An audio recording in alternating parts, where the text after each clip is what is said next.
The fluorescent lights of Giovanni's Italian restaurant hummed above Maya's head as she wiped down table 7 for the third time that evening. Her feet ached, her apron was stained with marinara sauce, and her tips jar, which she'd left on the counter an hour ago, likely contained no more than $15. It was Tuesday night, and the restaurant was nearly empty.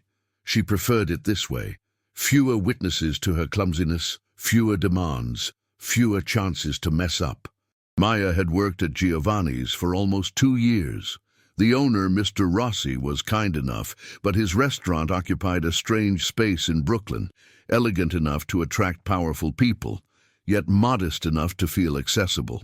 She didn't know why certain men in expensive suits would occasionally occupy the private booth in the back corner. She didn't ask questions. Her job was to serve, smile, and disappear. Tonight, everything changed. The restaurant's front door opened with a whisper of cold December air. Maya didn't look up from her task, but she felt it. A shift in the atmosphere, subtle yet undeniable. The few other staff members seemed to sense it too. Vincent, one of the line cooks, emerged from the kitchen and immediately disappeared back inside. Mr. Rossi himself materialized from his office, straightening his jacket with nervous fingers. Table 12. Mr. Rossi whispered to Maya, his voice tight. "Serve them personally. And Maya, be careful." She nodded, though she didn't understand. Table 12 was in the back corner, the private booth. She grabbed her notepad and approached cautiously. There were 4 men. No, 3 men and 1 woman. But it was the man at the head of the table who commanded attention.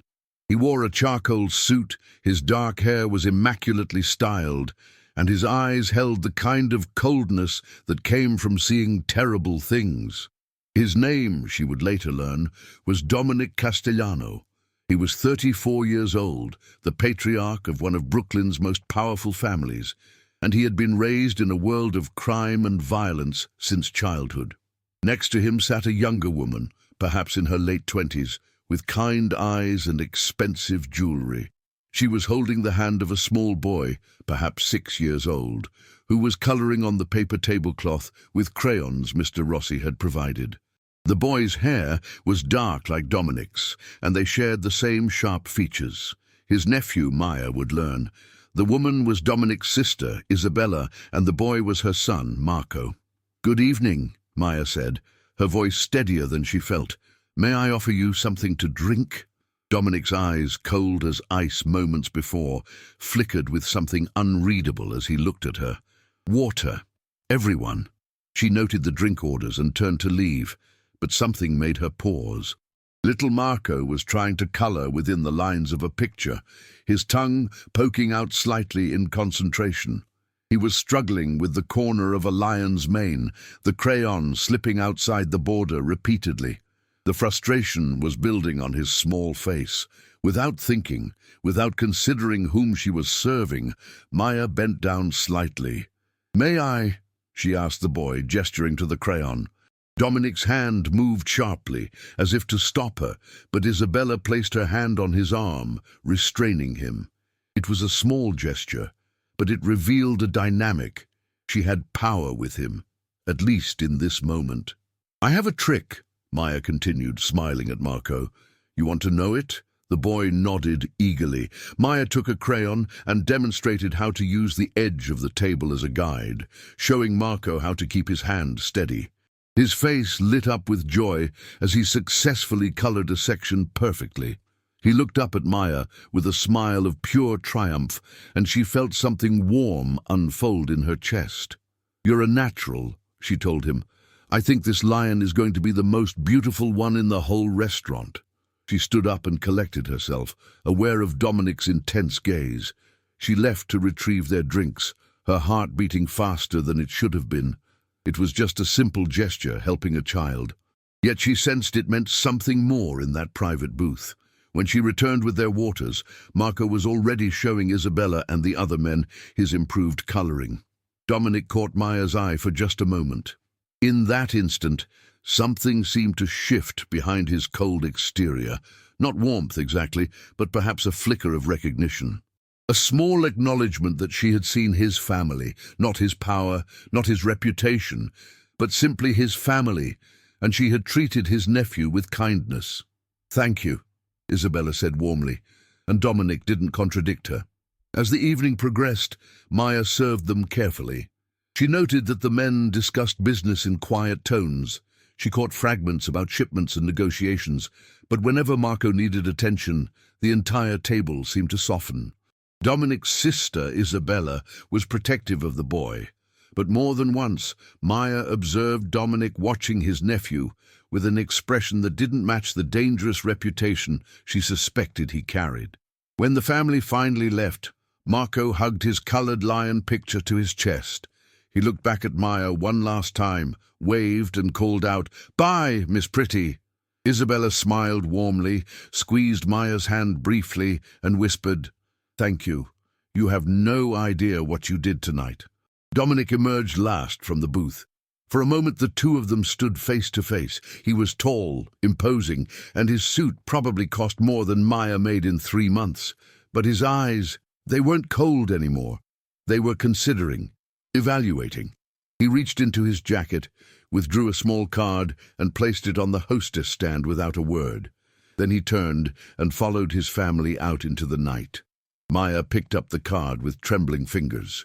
It was black with gold lettering, Dominic Castellano, followed by a phone number. She had no idea why he'd given it to her. She had no idea that this single moment of kindness toward a child would set in motion events that would change her life forever. But as she stood in the quiet restaurant holding that card, Maya sensed that something significant had just begun. 3 days passed. Maya carried the card with her every shift, unsure why. She didn't know anyone named Dominic Castellano. She was a poor waitress, serving minimum wage, a girl from a working-class neighborhood in Brooklyn who'd never had much luck, never had connections, never had anything except a small apartment she shared with her friend Cassandra, and the kind of dreams that seemed increasingly impossible. On the 4th day, as she was heading home from her shift, a black car pulled alongside her. The window rolled down smoothly, revealing Vincent, the quiet man from the restaurant who disappeared when Dominic's family arrived. He had a scar running down the left side of his face and eyes that had witnessed violence. "Miss Maya," he said, his voice gravelly, "Mr. Castellano requests your presence." Maya's heart began to pound. She looked around the Brooklyn street. It was evening, the streetlights beginning to flicker on, people hurrying past, bundled in winter coats. She could walk away. She should walk away. Every instinct of self-preservation screamed at her to refuse. "It's not what you think," Vincent added, reading the fear on her face. "He wants to talk to you. That's all. Just talk." Against her better judgment, Maya climbed into the car. The Castellano estate was unlike anything she'd ever seen. It sat in a quiet neighborhood where houses were separated by wrought-iron gates and carefully maintained grounds. The mansion itself was classical in design, with white stone pillars and windows that gleamed in the darkness. Security cameras watched from every corner. As Vincent led her inside, Maya caught glimpses of marble floors, crystal chandeliers, and artwork that probably cost more than her entire annual salary. Dominic was waiting in a study, floor-to-ceiling bookshelves, a leather wingback chair, and a desk of dark mahogany. He wore a casual black sweater and slacks, his hair slightly less perfect than before, making him appear almost human, almost approachable. "Miss Maya," he said, rising from his desk chair, "thank you for coming." I wasn't sure I had a choice," she replied, her voice barely steady. A slight smile touched his lips. "You always have a choice. Vincent would have accepted if you'd refused, but I hoped you wouldn't." He gestured to a chair. "Please sit." She sat, her hands folded in her lap to hide their trembling. Dominic moved to a bar in the corner and poured 2 glasses of red wine. Good wine, she could tell, though she knew nothing about wine. He handed one to her and kept the other. "My sister spoke very highly of you," Dominic began. "She told me that you showed Marco kindness when you had no reason to, that you treated him not as the son of a criminal sister, but as a child, a person. Maya didn't respond. She wasn't sure what was expected of her. I've spent my entire life in a world where people want something from me, Dominic continued, looking out the window at his manicured gardens. My power, my money, my protection. My family has learned to see people as threats or assets. But Marco, he's different. He's still innocent. When he was born, I made a promise that I would protect that innocence for as long as possible. He turned back to face her, and in that moment, Maya saw something she hadn't seen when she first met him. Loneliness. Bone-deep, soul-crushing loneliness. 3 weeks ago, Dominic said, the Russo family, our rivals, decided to send me a message. They went after my sister and Marco. It was a controlled hit, nothing fatal, but it made a point. My family could be touched. Isabella was wounded, not seriously. But Marco, he paused, and something ancient and dark crossed his face. He was terrified. He hasn't been the same since. He has nightmares. He's withdrawn. He colors at the restaurant to feel safe in public spaces. Maya's heart ached for the small boy she'd seen struggling with his lion picture. I've been searching for a way to help him heal, Dominic continued. Therapists, specialists, even my mother offered to spend more time with him. But what Marco responded to was you, a stranger who saw him and treated him like a regular boy, not a victim, not the nephew of a Mafia boss, but simply a boy. I don't understand what you want from me, Maya said quietly. I want to hire you, Dominic replied, as a personal assistant to my family. Isabella needs help managing Marco's schedule, his therapy appointments, his daily activities. You'll be paid generously, triple what you make at the restaurant, and you'll report directly to me. There are conditions, of course. You'll be protected by my security detail. You'll live here, in the guest house. You'll have access to anything you need. Maya felt as if the room were tilting. Why me? You could hire anyone, someone with experience, someone with qualifications. Dominic interrupted, not unkindly. Yes, I could. But Marco needs something qualifications can't provide. He needs consistency. He needs someone who isn't afraid of him, or of me, or of what we represent. He needs someone real. And you're real, Miss Maya. You showed that when you helped a stranger's child, expecting nothing in return. If I refuse, Maya asked, then you go back to Giovanni's, and we never speak again, Dominic said simply. But I think you won't refuse. I think part of you sees Marco in the same way I do, not as a responsibility or an obligation, but as a person worth protecting. Outside, Brooklyn sprawled in the December darkness. Inside the mansion, time seemed to hold its breath. Maya thought of her cramped apartment, her exhausting shifts, her tips jar that never held more than $20. She thought of Marco's face when she showed him how to steady his hand. She thought of Isabella's grateful squeeze. When would I start? She asked. Dominic's expression shifted into something that might have been relief. Tomorrow. I'll arrange everything.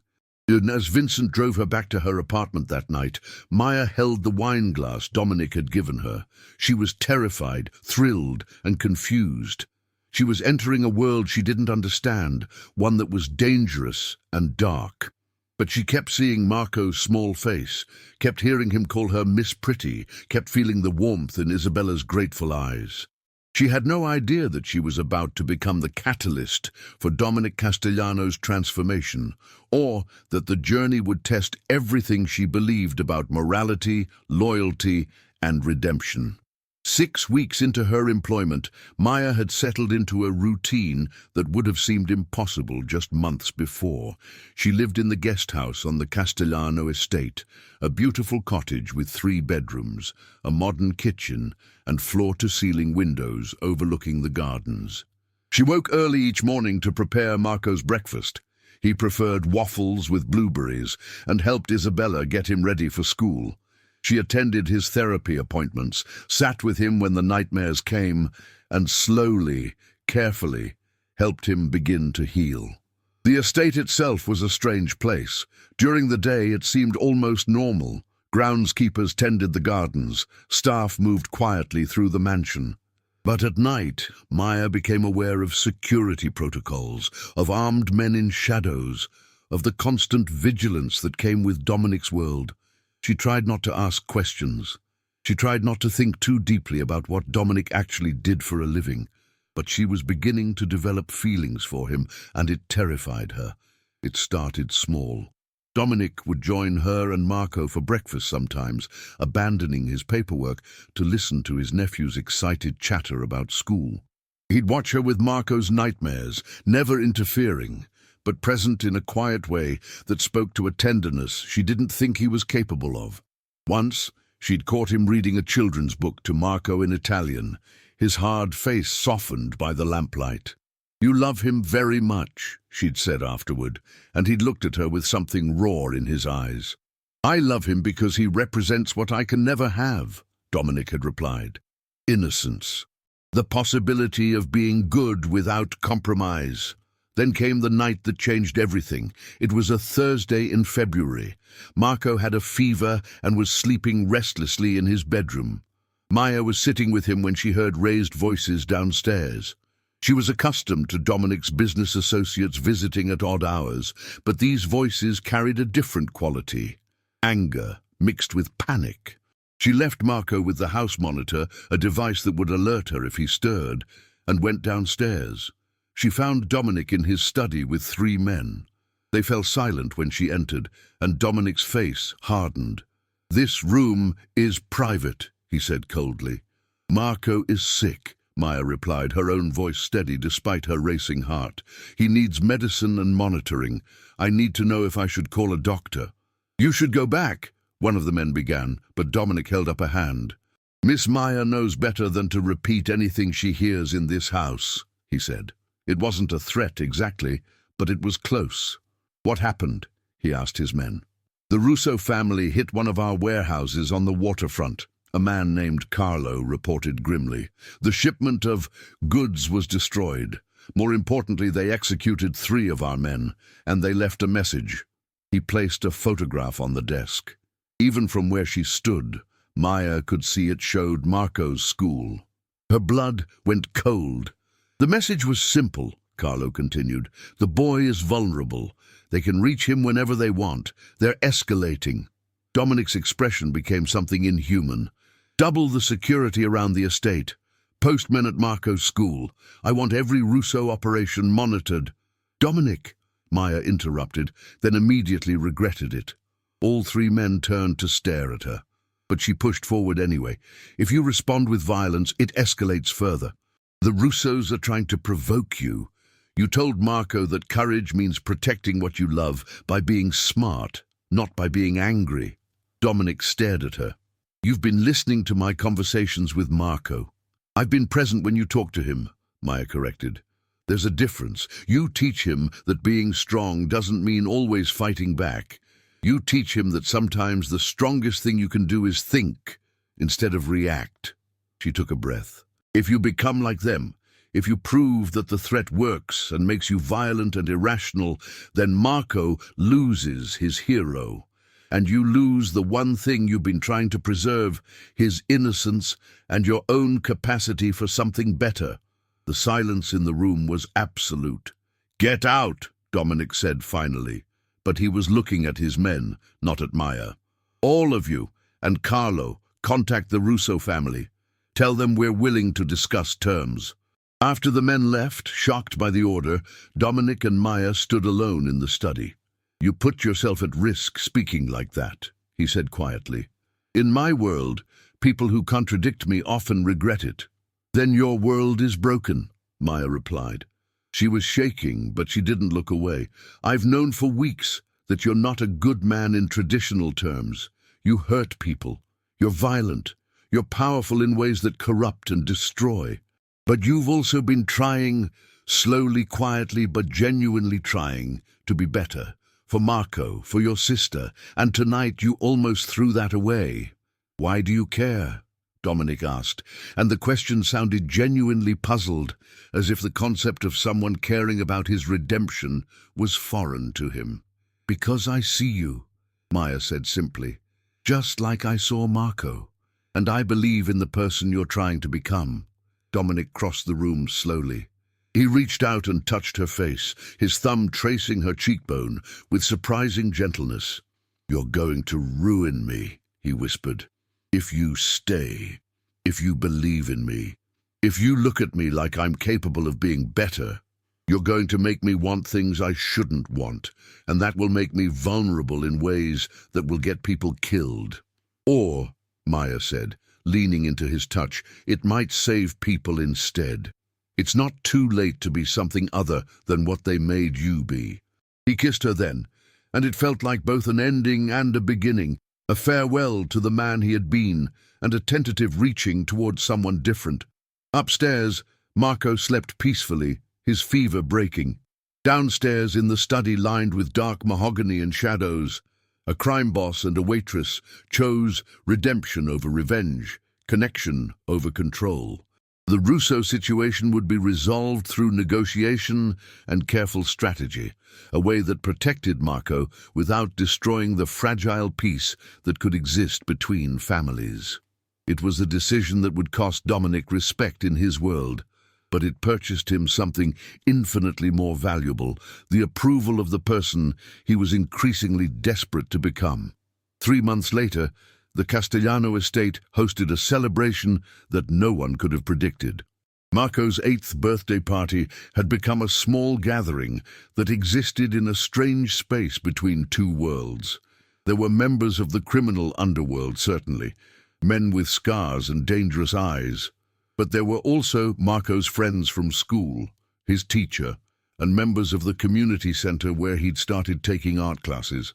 It was Isabella's idea to blend these worlds, to show that they didn't have to remain separate, and Dominic had surprised everyone by agreeing immediately. Maya stood in the kitchen, watching Marco open presents. He'd received art supplies, books, a new bicycle, normal childhood treasures. When his uncle-related gift arrived, a professional-grade digital tablet loaded with art programs, Marco had run directly to her, pulling her toward the living room to show her. She noticed that he no longer had nightmares anymore. That had taken time, and there were still difficult nights, but the terror in his eyes had faded. "Miss Maya, look!" he called. "Uncle Dominic says I can use this to make the most amazing pictures." Dominic was watching from across the room, and when their eyes met, something warm passed between them. Over the past 3 months, their relationship had transformed from employer-employee to something far more complex. They'd become partners in Marco's healing, confidants in the slow reconstruction of Dominic's identity, and lovers in the quiet moments when the world wasn't watching. But the real transformation had been Dominic's. He'd made significant changes to his operations. The violence had decreased, not disappeared, because he wasn't naive enough to believe he could operate without it, but channeled and controlled. He'd invested in legitimate businesses to launder the criminal money, slowly reducing his dependence on trafficking and other dangerous enterprises. He donated anonymously to schools and community centers in neighborhoods that had been affected by his family's activities. More importantly, he'd begun the process of transitioning his power to younger, more progressive family members who shared his growing belief that the old ways were dying. It wasn't redemption in the traditional sense. Dominic was still a criminal, still dangerous, still capable of terrible things. But he was conscious now of the consequences of his choices, and he was choosing differently than he once would have. 2 weeks after the party, the news broke. A federal investigation had been launched into the Castellano family's operations. But more surprisingly, it had been Dominic himself who had provided the evidence. He'd given the FBI detailed records of his family's operations from the past decade, enough to convict several lower-level associates, but structured in a way that protected the family core. It was a calculated move. He was sacrificing soldiers to reinvent the organization. The criminal underworld was shocked. Some saw it as weakness, and Dominic lost some power for it. But others, particularly younger members tired of the old ways, saw it as evolution. And the FBI, having been handed the evidence on a silver platter, was initially inclined to leave the Castellano operation alone. For now. It was precarious, but it was working. "You're taking a huge risk," Maya said one evening as they stood on the balcony of Dominic's bedroom, overlooking the estate gardens. It was late April now, and the world was turning green again. "I am," Dominic agreed. He'd poured them both wine, good wine from his private collection. "But the bigger risk would be staying as I was. The world is changing. The new generation understands that brute force and violence are inefficient. If I don't adapt, I become obsolete, and Marco inherits a dying empire." "Is that why you're doing this?" Maya asked. "For Marco?" "I'm doing it for Marco," Dominic admitted, "and for you. And increasingly, I'm doing it for myself. I thought I'd never be capable of change, that the things I'd done, the people I'd hurt, that those defined me permanently. But you showed me something different.